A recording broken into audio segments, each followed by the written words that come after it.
My husband wanted my sister as his hall pass, so I took his brother as mine. The conversation started innocently enough over dinner. Beckham had been scrolling through articles about open marriages when he casually mentioned how evolved some couples were becoming. What if we tried something like that? He said, cutting his steak. Just to spice things up. I nearly choked on my wine. After 8 years of marriage, this was his solution to our bedroom rut? Like what exactly? I asked. He grinned. A hall pass, 1 night each, no questions asked. I waited for the punchline. When none came, I realized he was serious. And who exactly did you have in mind? His pause told me everything. Then he said her name. My sister. The sister who'd been staying with us for 3 months after her divorce. The sister who walked around our house in tiny pajamas and always seemed to need Beckham's help reaching things on high shelves. The sister who giggled at his jokes like he was some kind of comedian instead of a mediocre insurance adjuster with dad jokes. She's vulnerable right now, I said quietly. And she's my sister. That's what makes it perfect, he replied. No emotional complications, just physical. I stared at him across our dining room table, the one we'd picked out together, in the house we'd saved for together, and realized I was looking at a stranger. Fine, I said, but I get to pick yours. His eyes lit up. Really? Who? I smiled sweetly. Kieran. His brother's name hit him like cold water. Kieran, the successful architect. Kieran, who'd always been the golden child. Kieran, who women flocked to at every family gathering, while Beckham stood in his shadow. You can't be serious, he stammered. Why not? No emotional complications, right? Just physical. I watched his face cycle through emotions. Shock, anger, jealousy. Everything he'd expected me to feel about my sister. That's different, he said weakly. How? He couldn't answer, because there was no answer. His fantasy only worked when he was the one getting something better. That night, I texted Kieran. We'd always had an easy friendship, and he'd made no secret about finding Beckham insufferable. When I explained the situation, his response was immediate. Your husband is an idiot. When do we start? The next morning, Beckham woke up full of apologies and backtracking, but it was too late. I'd already seen who he really was, and I'd tasted something I hadn't felt in years. The thrill of being truly wanted. Kieran picked me up that Friday in his Porsche. We didn't go to a hotel. We went to his penthouse apartment overlooking the city. As he poured wine, I felt more alive than I had in years. You deserve better than him, Kieran said, his hand touching mine. I kissed him, hard, desperate. 8 years of feeling invisible melted away. When I came home Sunday morning, Beckham was pacing our living room. My sister sat on the couch looking uncomfortable. Where were you? He demanded. Using my hall pass, I said calmly. How was yours? His face crumpled. She turned me down, said it felt wrong. I looked at my sister, who nodded apologetically.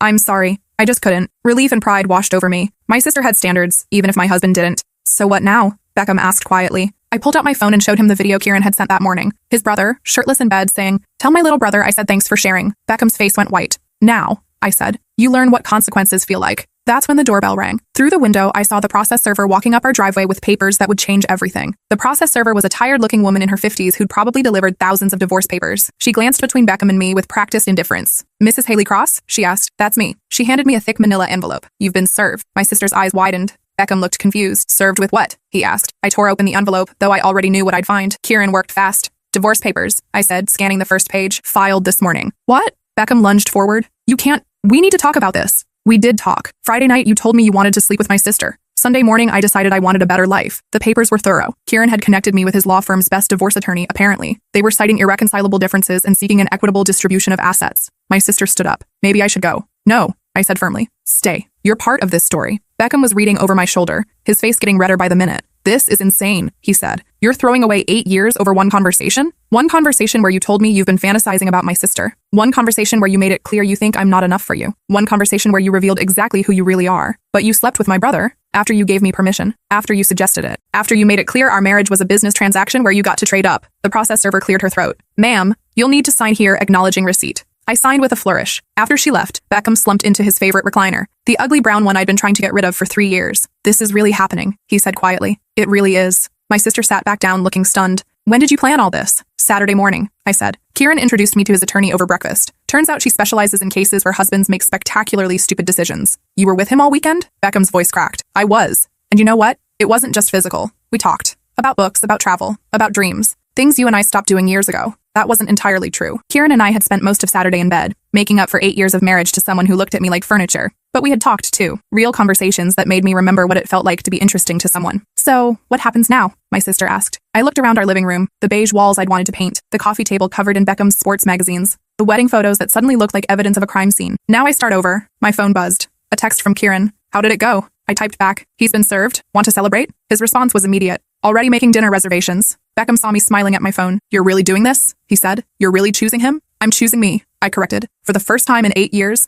I'm choosing what I want instead of what's convenient or expected or safe. That evening, after my sister had retreated to her room and Beckham had locked himself in his man cave, I packed a bag, just enough for a few days while I figured out what came next. I was folding clothes when Beckham appeared in our bedroom doorway. We could try counseling, he said desperately. We could work through this. I paused, holding the red dress I'd bought last year but never worn because Beckham said it was too flashy. You wanted to sleep with my sister, I said simply. There's no counseling through that. It was just a fantasy. Guys have fantasies. And when you have fantasies about other women, you keep them to yourself. You don't suggest your wife arrange a hall pass so you can act them out. I zipped up my suitcase. Where are you going? He asked. Kieran's. For how long? I met his eyes. As long as he'll have me. The drive to Kieran's penthouse felt like the first deep breath I'd taken in years. My phone kept buzzing. Texts from Beckham ranging from apologetic to angry to bargaining. I turned it off. Kieran was waiting in his lobby when I arrived, still wearing the suit from whatever important architect meeting he'd been in. He took my suitcase without a word and led me upstairs. How are you feeling? He asked as his elevator climbed to the 20th floor. Terrified, I admitted. But good terrified. Like jumping out of a plane? I've done that, he said. The first few seconds are pure terror. Then it's the most alive you'll ever feel. His apartment was exactly what I'd expected from someone who'd never had to compromise on their vision. Clean lines, floor-to-ceiling windows, art that probably cost more than my car. Everything Beckham would have called pretentious. Are you hungry? Kieran asked. I made reservations at Meridian. Meridian was the kind of restaurant Beckham said was overpriced and snooty. The kind of place I'd always wanted to try. I'd love that. Over dinner, Kieran told me about his latest project, a sustainable housing development that would revolutionize affordable living. His eyes lit up when he talked about solar panels and rainwater collection systems. When was the last time Beckham had been passionate about anything besides beer and fantasy football? What about you? Kieran asked over dessert. What do you want to do with your life now that you're free? The question hit me like a physical blow. When was the last time anyone had asked me what I wanted? I don't know, I said honestly. I've been Mrs. Beckham Cross for so long, I'm not sure who Haley is anymore. Then we'll figure it out together. The casual way he said we made my chest tight. Beckham had never talked about our future like that. Like it was something we were building together instead of something that was just happening to us. That night, lying next to Kieran in his king-sized bed, I felt something I hadn't experienced in years. Hope. My phone, which I'd finally turned back on, showed 17 missed calls from Beckham and 43 text messages. The most recent one, sent at 2 a.m., just said, please come home. But this was starting to feel like home. The next morning, Kieran made coffee in a machine that probably cost more than our monthly mortgage payment. Everything he did was deliberate, thoughtful. He asked how I liked my eggs instead of assuming I wanted them scrambled like Beckham always did. I need to go back to the house today, I said. Get some things. Face the music. Want me to come with you? The idea of showing up at my marital home with my husband's brother was both terrifying and appealing. Better not. But thank you. Call if you need backup. The drive back to suburbia felt like returning to a past life. Everything looked smaller, bigger, more boring than I remembered. Our little colonial house with its standard-issue mailbox and HOA-approved landscaping looked like a museum exhibit. Average American marriage, circa 2015-2023. Beckham's car was in the driveway, which meant he'd called in sick to work. Probably the first time in 5 years he'd used a personal day for anything other than fantasy football playoffs. I found him at the kitchen table, still wearing yesterday's clothes, surrounded by photo albums. I've been looking through these all night, he said without looking up. Remember our honeymoon? We were so happy. I glanced at the photos spread across the table. Young faces, genuine smiles, a future that seemed limitless. When had we stopped looking at each other like that? We were, I agreed, but that was a long time ago. It doesn't have to be. My sister appeared in the doorway, overnight bag in hand. I'm going to stay with Mom for a while, she announced. Give you two space to figure this out. You don't have to leave, I said. Yes, I do. This mess started with me. No, I said firmly. This mess started with him. I pointed at Beckham, who was still staring at our honeymoon photos like they were legal documents that could reverse time. None of this is your fault, I told my sister. You said no when he approached you. You did the right thing. I should have told you immediately. Why didn't you? She glanced at Beckham, then back at me. Because I knew it would destroy your marriage. My marriage was already destroyed. I just didn't know it yet. After my sister left with promises to call later, Beckham and I sat across from each other at the same table where this had all started 3 days ago. I talked to a counselor this morning, he said. Dr. Reeves. She has an opening Thursday. I'm not interested in counseling. Just one session. What could it hurt? I studied his face. The man I'd fallen in love with at 23, married at 25, and slowly grown apart from over 8 years of routine and compromise and taking each other for granted. What could it hurt? I repeated. Beckham, you asked me to arrange a threesome with my sister. You don't recover from that in therapy. It wasn't a threesome, it was a hall pass. That's worse. A threesome would have at least included me. He flinched. You wanted permission to cheat on me with my sister while I sat at home waiting for you to come back and tell me how great she was in bed. I didn't think it through. That's the problem. You didn't think at all. You saw an opportunity to upgrade and you took it. Is that what you did with Kieran? Upgrade? The question hung in the air between us. Was that what I'd done? Traded my insurance adjuster husband for his architect brother? No, I said finally. I chose someone who sees me as a person instead of a service provider. I see you as a person. When? When was the last time you asked about my day and actually listened to the answer? When was the last time you suggested we try something new together? When was the last time you looked at me and smiled just because you were happy I was there? He couldn't answer. I need to pack some things, I said. Upstairs in our bedroom, former bedroom, I filled 2 suitcases with clothes, books, and the jewelry my grandmother had left me. Photos of my family, but not the wedding pictures. Those belonged to a different person. Beckham appeared in the doorway. The attorney called, he said, about the papers you had served. What about them? She said we could try mediation instead of going to court. Split everything amicably. That's probably smart. Is there anything that would make you change your mind? I zipped up my second suitcase and turned to face him. Would you change your mind if I told you I wanted a hall pass with your brother? If I said I'd been fantasizing about him for years and just needed one night to get it out of my system? His face went pale. That's different. How? Because you're my wife, and you're my husband. Or you were, until you decided I wasn't enough for you anymore. I carried my suitcases downstairs. Beckham followed like a lost puppy. So that's it? He asked as I loaded my car. 8 years over just like that? 8 years that ended the moment you said my sister's name. I drove away without looking back. Kieran was waiting for me when I got back to his apartment. Takeout containers from my favorite Thai place spread across his dining table. How did it go? He asked. About as well as you'd expect. He pulled out my chair for me, something Beckham had stopped doing approximately 7 years ago. He wants to try counseling, I said as Kieran served pad thai onto my plate. What do you want? Another question no one had asked me in years. I want to not feel guilty for choosing myself for once. Why would you feel guilty? Because good wives are supposed to work harder to save their marriages. They're supposed to forgive and compromise and try counseling. Good wives also deserve husbands who don't fantasize about their sisters. We ate in comfortable silence for a while. Through his floor-to-ceiling windows, the city sparkled below us. All those lights, all those lives, all those possibilities I'd never considered while I was busy being Mrs. Beckham Cross. Can I ask you something? I said. Anything. Did you ever think about me before all this? Kieran set down his fork and looked at me seriously. Every family gathering for the past 5 years. Really? Really? You'd laugh at something and your whole face would light up, and I'd think about how my brother was the luckiest man alive. Then he'd make some comment about how you needed to lose weight or how you talked too much or how you spent too much money, and I'd want to punch him. He said I talked too much? At last year's Christmas party. You were telling that story about the time you got lost in Venice, and he cut you off to tell everyone about some football trade. I wanted to finish hearing about Venice. I remembered that. I'd been excited to share the story about getting gloriously lost in Venice's winding streets and discovering a tiny gelato shop where the owner taught me to make real Italian coffee. Beckham had rolled his eyes and changed the subject to sports, like he always did when I talked about travel or books or anything that wasn't directly relevant to our suburban life. What happened after I got lost? Kieran asked. I smiled, remembering. I found this little cafe tucked between 2 buildings, no bigger than a closet. The owner was this ancient Italian man who didn't speak a word of English, but he spent 2 hours teaching me to make perfect espresso. His wife brought out homemade biscotti, and we sat there communicating entirely through gestures and laughter. That sounds magical. It was. One of the best afternoons of my life. Beckham never let you finish that story. He said it was boring, that no one cared about some random coffee shop. Kieran shook his head. I would have listened to you talk about that coffee shop for hours. Something warm spread through my chest. When was the last time someone had been genuinely interested in my experiences, my stories, my thoughts? What else? I asked. What else what? What else did you notice? What else did he do that made you want to punch him? Kieran hesitated. You don't have to spare my feelings, I said. I'm discovering that my marriage was worse than I realized. Your birthday last year? You mentioned wanting to take a cooking class, and he laughed. Said you already knew how to cook and it would be a waste of money. I remembered that too. Le Cordon Bleu was offering a weekend series on French pastries. I'd been excited about learning something new, meeting new people, developing a skill that was just for me. Beckham had dismissed it immediately. Then at Easter, you wore that yellow dress. He said it made me look like a banana. You looked beautiful, radiant, and he spent the entire day making jokes about your outfit instead of telling you how stunning you were. Each memory was a small cut, accumulating into a larger wound. How many times had Beckham diminished me without me fully realizing it? How many times had I swallowed my interests, my enthusiasm, my joy, because he found it silly or expensive or impractical? Why didn't you ever say anything? I asked. Because you were married to my brother. Because I thought you were happy. Because I'm not the kind of person who breaks up marriages. But you are the kind of person who sleeps with your brother's wife? He met my eyes. I'm the kind of person who gives a woman what she deserves when her husband is too stupid to appreciate her. The heat in his voice made my pulse quicken. And what is it that I deserve? He reached across the table and took my hand. Everything, he said simply. You deserve everything. Later that night, as we lay tangled in his sheets, I thought about the last time Beckham and I had made love. Really made love. Not just the perfunctory Saturday morning routine that had become our norm. It had been months.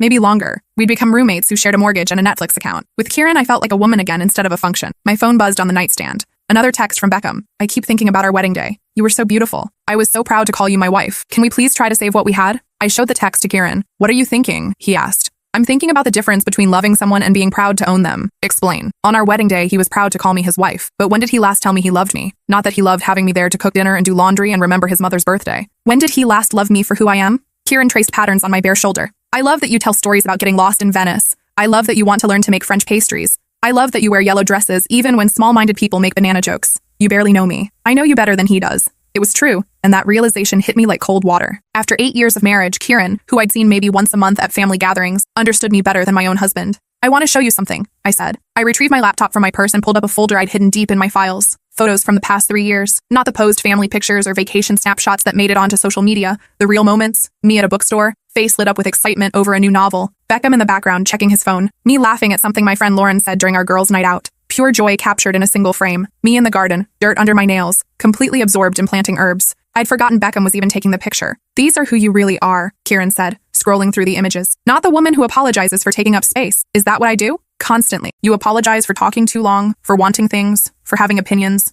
You make yourself smaller to fit into the space he's decided you should occupy. He was right. Somewhere along the way, I'd learned to shrink myself to avoid conflict, to keep peace, to be the easygoing wife who didn't cause problems. I don't want to be small anymore, I said. Then don't be. The next morning, Kieran made breakfast while I called my best friend Lauren. I hadn't talked to her in weeks. Beckham always made snide comments about her being high maintenance because she was divorced and dating and living her life unapologetically. Holy shit, Lauren said when I explained the situation. You're leaving him? I left him, past tense. And you're with Kieran? Hot architect Kieran? That's not the point. It's absolutely the point. You've been married to Mr. Vanilla for 8 years. You deserve some chocolate. Lauren, I'm serious. Remember when we were 25 and you had all those plans? You wanted to travel, learn languages, maybe go back to school for art history. What happened to all that? I knew what had happened. Marriage happened. Mortgages and compromise and the slow erosion of dreams in favor of stability. It's not too late, Lauren continued. You're 31, not 91. You can still do all those things. After I hung up, Kieran emerged from his kitchen with perfectly prepared eggs Benedict and fresh squeezed orange juice. That smelled like an important conversation, he said. Lauren reminded me that I used to have dreams. What kind of dreams? I felt embarrassed saying it out loud. I wanted to get my master's in art history, maybe work at a museum, travel to see famous artworks in person instead of just reading about them in books. That sounds amazing. Beckham said it was impractical, that we needed to focus on building equity and saving for retirement. What do you want to focus on now? Another impossible question. What did I want? I want to see the Mona Lisa, I said impulsively. I've wanted to see it in person since I was 12 years old. Then let's go. I laughed. You can't just decide to go to Paris. Why not? I have vacation days. You're unemployed. My passport is current. He was serious. Kieran, I can't let you— Let me what? Take a trip with a beautiful woman who deserves to see the Mona Lisa? It's too much. Too fast. Too what? Too good to be true? Too spontaneous? Too much like actually living your life instead of just existing in it? I stared at him. In the space of 4 days, he'd shown me more consideration, more genuine interest, more respect than Beckham had in the past 4 years. What about work? I asked weakly. I'm the boss. The perks of working for yourself. What about the divorce proceedings? They'll still be there when we get back. What about— He silenced me with a kiss. Say yes, he murmured against my lips. Just once. Say yes to something your heart wants instead of finding reasons why you can't have it. Yes, I whispered. And just like that, I was going to Paris. That afternoon, while Kieran made arrangements with his travel agent, I drove back to my house to tell my sister about the trip. She was packing up her room, preparing to move to Mom's. Paris? She squeaked. You're going to Paris? Tomorrow? Is that crazy? It's insane. It's impulsive.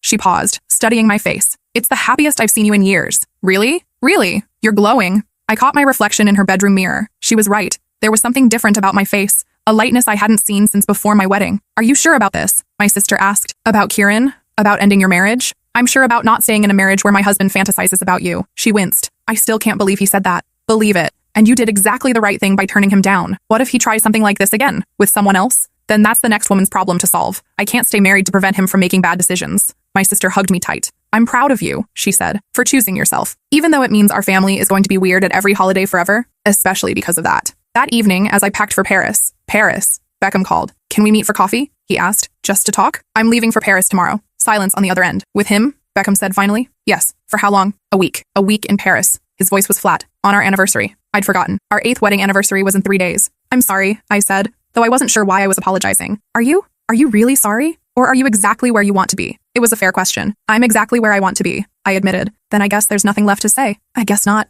After I hung up, I felt something unexpected. Relief. For the first time since this all started, Beckham and I had been completely honest with each other. Kieran found me sitting on his couch, staring out at the city lights. Second thoughts? He asked. No, first thoughts. Real thoughts. About how marriage should make you more yourself, not less. About how love should add to your life, not subtract from it. He sat beside me and pulled me close. Tell me about the version of yourself you've been hiding, he said. So I did. I told him about the art history classes I'd audited in college, how I dreamed of working at the Metropolitan Museum of Art. I told him about the novels I'd stopped reading because Beckham said fiction was a waste of time. I told him about the cooking classes I'd wanted to take, the languages I'd wanted to learn, the places I'd wanted to see. We'll see them all, he said simply. You can't promise that. I can promise to try. I can promise to support whatever dreams you have instead of talking you out of them. That night, I called my mom to tell her about the divorce and the trip to Paris. I expected lectures about commitment and working things out and not making hasty decisions. Instead, she was quiet for a long moment. You know, she said finally, I never liked Beckham. What? I never said anything because you seemed happy at first. But he never seemed to really see you. Why didn't you tell me? Because you had to figure it out for yourself. And you did. Are you disappointed in me? I'm proud of you. It takes courage to admit you made a mistake. It takes even more courage to fix it. After I hung up, I cried. Not from sadness, but from relief. The people who really loved me supported my decision to choose happiness over obligation. The flight to Paris was a revelation. Kieran had upgraded us to business class, and I'd never experienced anything like it. Real silverware, actual food instead of peanuts, seats that reclined into beds. You didn't have to do all this, I said as the flight attendant brought us champagne. I wanted to. You deserve first-class everything. I've never flown business class before. Beckham was cheap? Beckham was practical. He said paying extra for a slightly bigger seat was throwing money away. What else did Beckham think was throwing money away? I thought about it as we climbed toward cruising altitude. Fresh flowers, fancy restaurants, name brand anything. New clothes unless the old ones had holes, books I could get from the library, art for the walls, pretty much anything that made life more beautiful instead of just functional. He sounds like a joy to live with. He wasn't always like that. When we were dating, he'd surprise me with flowers and nice dinners. But after we got married, after you were locked in, he stopped trying. It was exactly what had happened. The man who'd courted me with romantic gestures had disappeared the moment I'd signed a marriage certificate. Tell me about your first trip to Paris, Kieran said. This is my first trip to Paris. His eyebrows shot up. Seriously? You've never been? Beckham said Europe was overpriced and overrated. We went to Florida for our honeymoon. Florida. Disney World specifically, because it was practical and affordable and we could use his timeshare points. Kieran shook his head in amazement. What other places have you never been? I made a mental list. Italy, Spain, Greece, London, Ireland, Scotland, pretty much everywhere I've ever wanted to go. We'll fix that. You can't take me on a world tour, Kieran. Watch me. He was serious. This man I barely knew was talking about showing me the world while my husband of 8 years had barely shown me outside our home state. Why? I asked. Why would you do all this for me? Because you light up when you talk about the places you want to see. Because life is short and beauty matters. Because watching you discover the world will be better than any vacation I could take alone. I fell asleep somewhere over the Atlantic, my head on his shoulder, dreaming of Parisian cafes and the Louvre, and a life bigger than anything I'd ever imagined. We landed at Charles de Gaulle Airport on a crisp October morning. Paris in autumn was everything I'd pictured. Golden leaves, gray stone building, the smell of coffee and pastries in the air. Kieran had booked us a suite at a boutique hotel in the 7th arrondissement, walking distance from the Eiffel Tower. The room was small by American standards, but impossibly elegant, with tall windows that opened onto wrought iron balconies and a view of Parisian rooftops. It's perfect, I breathed, stepping onto the balcony. You're perfect, he said, wrapping his arms around me from behind. We spent that first day wandering the city like tourists, but like tourists with unlimited time and budget. We had café au lait and croissants at a sidewalk cafe. We browsed bookstalls along the Seine. We climbed the Eiffel Tower at sunset and watched the city spread out below us like a jeweled map. Tomorrow we'll go to the Louvre, Kieran said as we walked back to our hotel. See your Mona Lisa. I can't believe this is real, I said. Which part? All of it. This trip, this city, you. 5 days ago, I was married to a man who thought my dreams were impractical. Now I'm in Paris with someone who books flights to make them come true. Maybe you married the wrong brother. It was a joke, but it hit close to the truth. Maybe I had. That night, we made love in our Parisian hotel room with the windows open and the sounds of the city drifting up from the street below. Afterward, I lay in Kieran's arms and felt something I hadn't experienced in years. Complete contentment. My phone buzzed on the nightstand. A text from Beckham. Happy anniversary, hey. I hope you know what you're giving up. I showed the message to Kieran. Do you? He asked. Know what you're giving up? I thought about it seriously. What was I giving up? A mortgage on a house I'd never loved, a husband who diminished my dreams, a life of quiet compromise and slow suffocation. I'm giving up safety, I said finally. Predictability, the known quantity. Regrets? None. I deleted Beckham's message without responding. The next morning we walked to the Louvre. I'd seen pictures of the glass pyramid, but standing beneath it was breathtaking. We bypassed the crowds heading for the famous pieces and wandered through the quieter galleries first. Kieran watched me as much as he watched the art. What? I asked when I caught him staring. You get this look when you see something beautiful. Your face goes completely still, and your eyes go wide, like you're trying to memorize every detail. I want to remember all of this. You will. We found the Mona Lisa in her climate-controlled chamber, surrounded by crowds and security guards. She was smaller than I'd expected, but more mysterious in person. I stood there for 20 minutes just looking. What do you think? Kieran asked. I think I understand why people travel across the world to see her. Photos don't capture the way she seems to be looking directly at you. Like she knows your secrets. Like she approves of them. We spent the entire day at the Louvre. Kieran was endlessly patient as I absorbed 8 centuries of art, reading every placard, studying every brushstroke. He bought me a beautiful coffee table book in the gift shop, something Beckham would have called an expensive waste of space. For when you want to remember this day, Kieran said. That evening we had dinner at a tiny bistro tucked away on a side street. The owner recognized us as Americans and insisted on speaking English, recommending wine and explaining each dish with theatrical enthusiasm. To new adventures, Kieran said, raising his glass. To saying yes, I replied. The wine made me philosophical. Can I tell you something? I asked. Anything. I used to think I was a practical person, responsible, good at making sensible decisions. And now I think I was just scared. Scared of wanting too much, dreaming too big, asking for more than I deserved. What changed? You. The way you look at me like I'm worth extravagant gestures. Like I deserve first-class flights and Parisian hotels and someone who listens when I talk about art. You deserve all of that and more. How do you know? We barely know each other. I know you're kind to servers and patient with tourists. I know you tip generously and say please and thank you in broken French. I know you spend 20 minutes studying a single painting because you find beauty worth your time. I know you're brave enough to blow up your entire life when you realize it's not working. He paused to sip his wine. I know you're worth getting to know better. Later, walking along the Seine under a canopy of stars, I tried to imagine returning to my old life, going back to that beige house, to Saturday morning grocery runs and Sunday afternoon football, to a husband who saw Paris as an expensive waste of money. I couldn't do it. I'm not going back, I said suddenly. Kieran stopped walking. To the hotel? To my marriage? To that life? I'm not going back. Are you sure? Completely. He kissed me there on the banks of the Seine, and I tasted possibility on his lips. The rest of our week in Paris passed like a dream. We visited Versailles and marveled at the excess of kings. We climbed Montmartre and watched artists paint portraits of tourists. We took a cooking class and learned to make perfect French bread. We spent an entire afternoon at Musée d'Orsay, lost in impressionist masterpieces. Every experience was enhanced by Kieran's presence, his genuine enthusiasm for whatever captured my interest. He photographed me in front of every landmark, bought me books from Shakespeare and Company, held my hand through narrow medieval streets. On our last night, we had dinner at a Michelin-starred restaurant that would have cost more than Beckham spent on food in a month. Every course was a work of art, and Kieran encouraged me to order the wine pairing despite the ridiculous price. To the most expensive meal of my life, I said, raising my glass. To the beginning of your real life, he corrected. When we returned to Chicago, everything looked different. The airport felt harsh and artificial after a week of Parisian elegance. The drive back to the city seemed gray and uninspiring. Welcome back to reality, I said as we pulled into Kieran's parking garage. This isn't reality, he said. This is just geography. His apartment felt like home in a way my house never had. We unpacked together and he cleared space in his closet without being asked. Permanent space, not temporary visitor space. Are you sure about this? I asked. About me moving in? I've never been more sure of anything. That evening, I called my divorce attorney to schedule a meeting. Then I called my sister to tell her about Paris. Then I called my mom to say I was happy, genuinely, completely happy, for the first time in years. I didn't call Beckham. 3 days later, he called me. The attorney says you're seeking half of everything, he said without preamble. That's generally how divorce works, including the house. I helped pay for that house for 8 years. But you don't even want it. You're living with my brother in his fancy penthouse. The house will sell.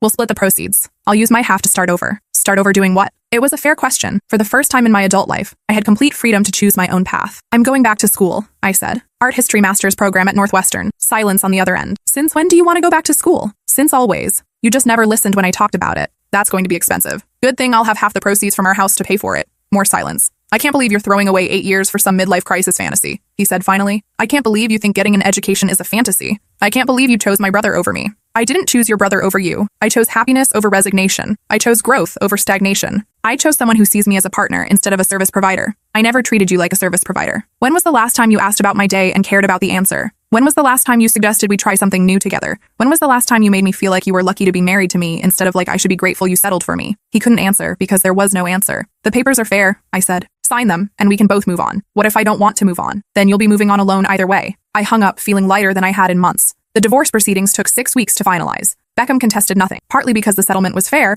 but mostly because his attorney advised him he had no grounds to fight. Asking your wife to arrange infidelity with her sister while you're still married isn't exactly sympathetic plaintiff territory. I used the waiting period productively. I applied to Northwestern's art history program and was accepted for the spring semester. I found a part-time job at a gallery in River North. I started learning French through an app, planning for the next time Kieran and I traveled to Paris. The day our divorce was finalized, Kieran took me to lunch at the same restaurant where we'd had our first official date. We ordered champagne to celebrate. Any regrets? He asked. Only that I waited so long to leave. What's next for us? It was the first time either of us had directly addressed the future. We'd been living day by day, enjoying each other's company without defining what we were building together. What do you want to be next? I asked. I want to travel with you. I want to support your dreams instead of diminishing them. I want to wake up every morning excited to see what adventure you'll suggest. Adventures can be expensive. I can afford adventures. What I can't afford is a boring life. And if the excitement wears off, if you get tired of art museums and language classes and impractical dreams, then I'll know I was wrong about who you are. But I don't think I'm wrong. He reached across the table and took my hand. Marry me, he said simply. I nearly choked on my champagne. What? Marry me. Not now, not tomorrow, but someday. When you're ready. When you trust that I'm nothing like my brother. Kieran,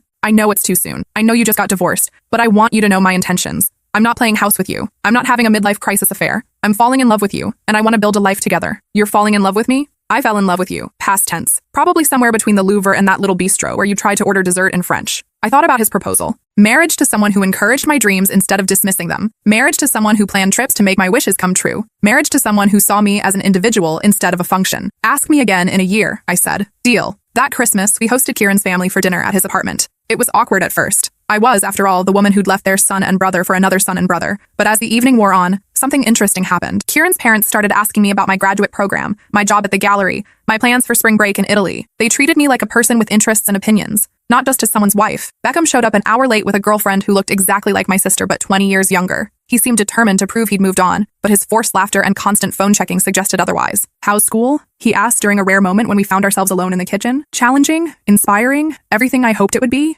And the gallery job? I love it. I'm learning about contemporary artists, building relationships with collectors. My boss thinks I have a good eye. That's good. I'm glad you're finding yourself or whatever. His dismissive tone was so familiar I almost laughed. I didn't find myself, Beckham. I stopped hiding myself. When they left that night, Kieran's mother hugged me tightly. You're glowing, dear, she said. Love looks good on you. Thank you. I'm sorry it took my sons this long to see what a treasure you are. Better late than never. That spring, Kieran and I traveled to Italy for my spring break. We spent a week in Florence, studying Renaissance art in the city where it was born. I stood in front of Michelangelo's David and cried actual tears at the perfection of it. Tell me what you're thinking, Kieran said. I'm thinking about how small I used to make my world, how I convinced myself that wanting to see beautiful things was selfish or impractical. And now? Now I think life is too short not to surround yourself with beauty, including beautiful people. I turned to look at him, this man who'd changed the trajectory of my entire life, especially beautiful people. We made love that night in our Florentine hotel room, and afterward, I lay in his arms thinking about the woman I'd been a year ago. That woman couldn't have imagined this life, these experiences, this joy. I have something to tell you, Kieran said into the darkness. What? I bought a ring. My pulse quickened. What kind of ring? The kind you wear on your left hand. The kind that comes with promises and forever.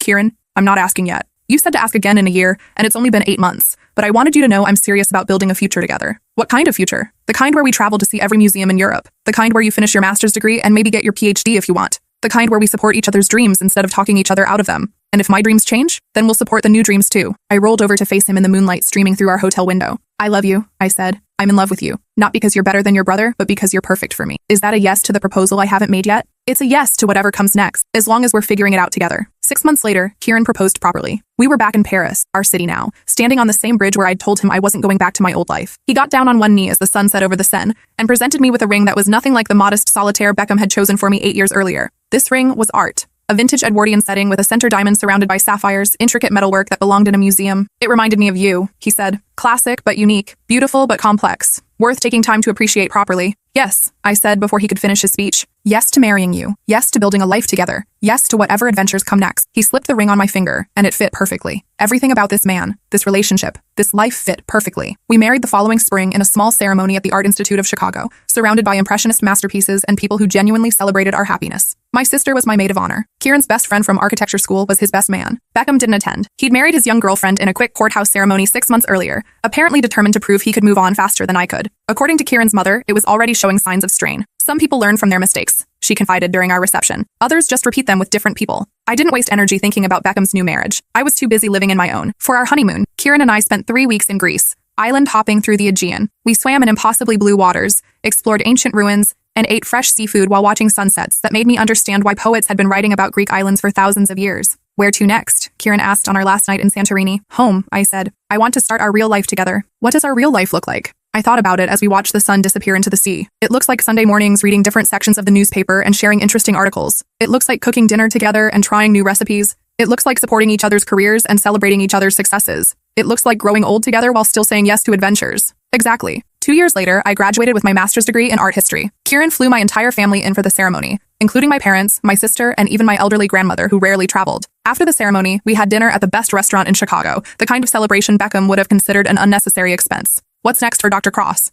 Kieran asked, using my new title. Museum work, maybe curating, definitely more travel to research exhibitions. Sounds expensive, he said with a grin. Good thing I married rich. You married smart. The rich part is just a bonus. That fall, I was offered a position as assistant curator at the Art Institute's European Paintings department. My first exhibition would focus on women artists of the Belle Epoque, and I'd have a budget to travel to Paris and London for research. 6 weeks in Europe for work, I told Kieran over dinner. Want to come with me? Try to stop me. It won't be all tourist stuff. I'll be working most days. I'll amuse myself. Maybe scout locations for the firm's European expansion. You're thinking about expanding to Europe? I'm thinking about following my wife's career wherever it leads. That's when I knew I'd marry the right man. Not because he was willing to follow me, but because he saw my career as something worth following. Our life settled into a rhythm that was both comfortable and exciting. Kieran designed sustainable buildings that won awards and changed cityscapes. I curated exhibitions that brought important art to public attention. We traveled for work and pleasure, collecting experiences like some people collect possessions. We bought a house together, not because we needed more space, but because we wanted to create something together. A Victorian mansion in Lincoln Park that we renovated room by room, choosing every detail together. No compromise, no resignation, just two people building a space that reflected both of their tastes.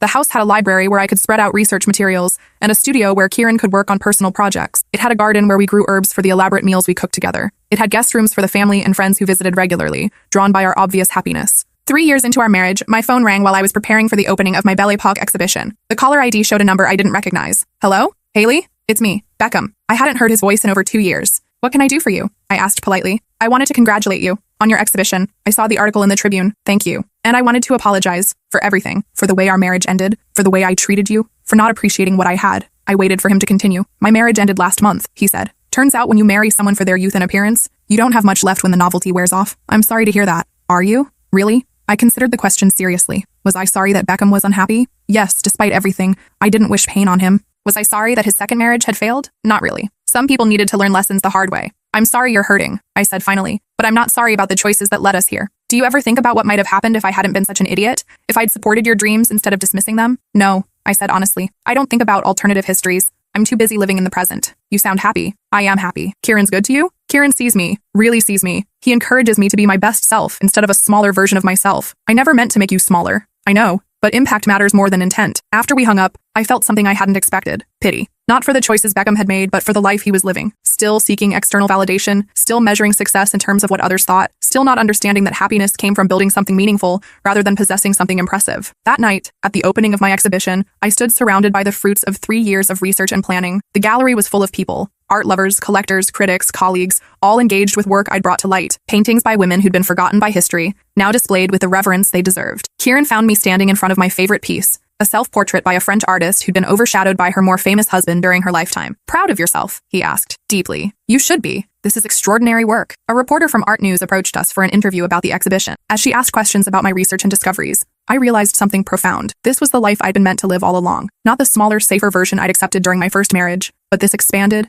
ambitious, meaningful version. What's next for you professionally? The reporter asked. I'm working on a book about overlooked women artists of the period, and there's talk of a sister exhibition in Paris next year. Will your husband be joining you for the research trips? I looked at Kieran, who was beaming with pride. Wild horses couldn't keep him away, I said. After the reporter moved on, Kieran pulled me close. A book? He asked. When did you decide to write a book? About 5 minutes ago, but it feels right. It sounds like another adventure. Are you ready for another adventure? With you? Always. As we walked through the gallery, greeting guests and discussing the artwork, I thought about the phone call from Beckham, his question about alternative histories. What if he'd been different? What if our marriage had worked? But those were the wrong questions. The right question was, what if I'd never found the courage to leave? What if I'd stayed in that safe, small life, convincing myself that contentment was enough? I would have missed all of this. The career that challenged and fulfilled me. The marriage that expanded rather than contracted my world. The version of myself that was brave enough to want more and strong enough to pursue it. No regrets. I murmured as we stood before the final painting in the exhibition. About what? Kieran asked. About any of it. About leaving him, choosing you, blowing up my entire life to build a better one. Good, he said, kissing my temple. Because this is just the beginning. He was right. At 35, I felt like I was just getting started. There were books to write, exhibitions to curate, places to see, dreams to pursue. There was a marriage to nurture and a life to build and adventures waiting around every corner. 5 years earlier, I'd been a woman who apologized for taking up space. Now I was a woman who claimed her space unapologetically. I'd learned the difference between settling and thriving, between existing and living, between being grateful for scraps and insisting on the whole feast. My phone buzzed with a text from my sister. Saw the exhibition photos online. You look radiant. So proud of you for choosing happiness. I typed back, best decision I ever made. And it was. Not just leaving Beckham, but choosing to believe I deserved more, choosing to pursue my dreams instead of talking myself out of them, choosing a partner who saw my ambitions as assets rather than inconveniences. As we left the gallery that night, I took one last look at my exhibition. Tomorrow, hundreds of people would see these forgotten masterpieces, would learn about these overlooked artists, would perhaps be inspired to dig deeper into art history themselves. I'd created something meaningful. I'd contributed to the world's understanding of art and history. I'd built a career that mattered. Ready to go home, Dr. Cross? Kieran asked. Ready, I said, taking his hand. Home. Not just a place, but a person. Not just shelter, but sanctuary. Not just where I lived, but where I belonged. We drove through the Chicago streets toward our house, our sanctuary filled with art and books and the evidence of a life well lived. Tomorrow, I'd start working on that book. Next month, we'd begin planning the Paris exhibition. Next year, we'd travel somewhere new, see something beautiful, add another chapter to our story. But tonight, I was simply grateful. Grateful for the courage to leave when leaving felt impossible. Grateful for the chance to start over when starting over felt terrifying. Grateful for a love that made me more myself instead of less. Grateful for learning that sometimes the best thing you can do for yourself, and for the people who love you, is to stop settling for good enough and start insisting on extraordinary. As we pulled into our driveway, I looked at the house we'd created together. Warm light spilled from the windows. Garden beds I'd planted flourished along the walkway. This was what home looked like when two people built it together as equals, as partners, as believers in each other's dreams. What are you thinking about? Kieran asked as we sat in the car for a moment. I'm thinking about how different my life would be if you hadn't agreed to be my hall pass. You would have found your way out eventually. You're too smart to stay somewhere you don't belong. Maybe. But I'm glad I didn't have to find out. Me too. We walked into our house hand in hand, ready for whatever came next. Ready for the adventures and challenges and joys that lay ahead. Ready for a lifetime of building something beautiful together. And in the end, that was what marriage should be. Two people committed to helping each other become the best versions of themselves. Two people who said yes to each other's dreams instead of finding reasons to say no. Two people who understood that love wasn't about possession or control, but about liberation and support. I learned that lesson the hard way, but I learned it completely. And now I was living it every single day, in every conversation, every decision, every moment of a life that was finally, completely, unapologetically mine. The story that had started with a husband's selfish proposition had become something infinitely better, a woman's journey to claiming the life she deserved. And if that wasn't a happy ending worth fighting for, I didn't know what was.